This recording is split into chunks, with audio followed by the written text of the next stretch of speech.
So now, all of a sudden, you are lacking a certain amount of equipment because your bass player has taken back his guitar And the amplifier. and the amplifier.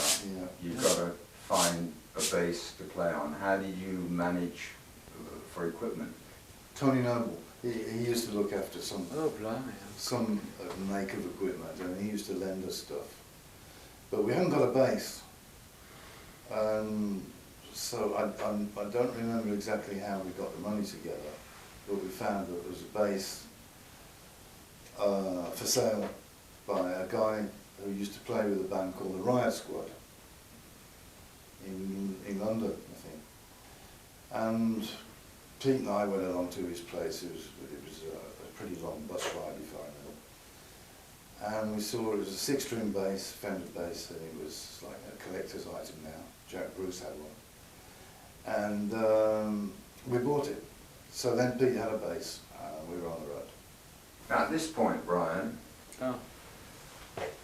what was your attitude towards the music that this Bachdenkel band was playing compared to what you were used to? About innovation.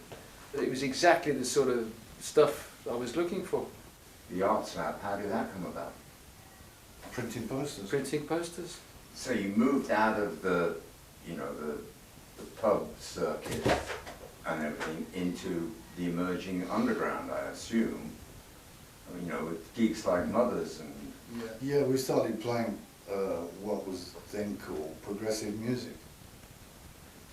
And we were a progressive band in Birmingham, and I think it really impressed a lot of people. We really blew a lot of people away. And apparently you actually had an element that could embellish what you were doing, a light show. Fred Smith and Dave Cassidy. Sure. Mixing oils like that on a light show. And he was rated, you know, he was definitely, in his own way, he was an artist. And the fact that he played with us and would come and play for us when we did a gig, that was a big part of us getting known. He went to Paris with just one pair of trousers and used to stand them up in the corner.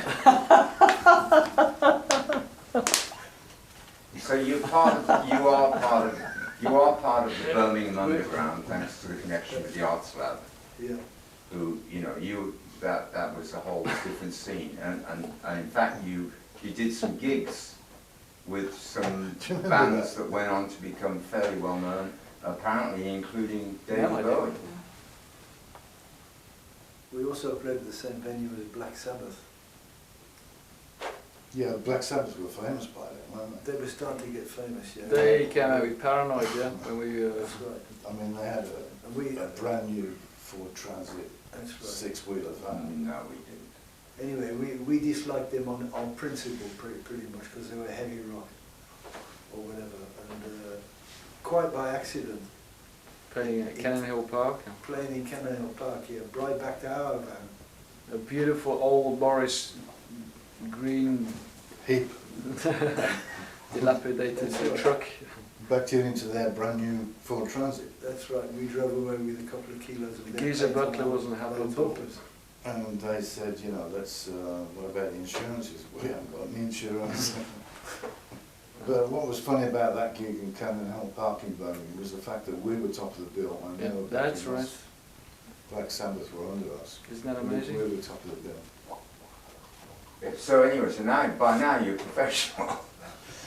Yeah, we're professional. That's right, yeah, we became And you're free to professional. go. You can actually, you know, you were living in Birmingham, I assume, and you could actually, the world is your oyster. exactly, yeah, we were free to, we were hot to trot. Huh? We became professional, really professional, because I got the sack from my job. Because I was always late, because we were playing late at night. I was late getting into work in the morning. I remember going in, I wanted to ask for a rise, and they, instead of giving me a rise, they gave me the sack. And then, I phoned Pete up, and I said, I got the sack, we're professional now.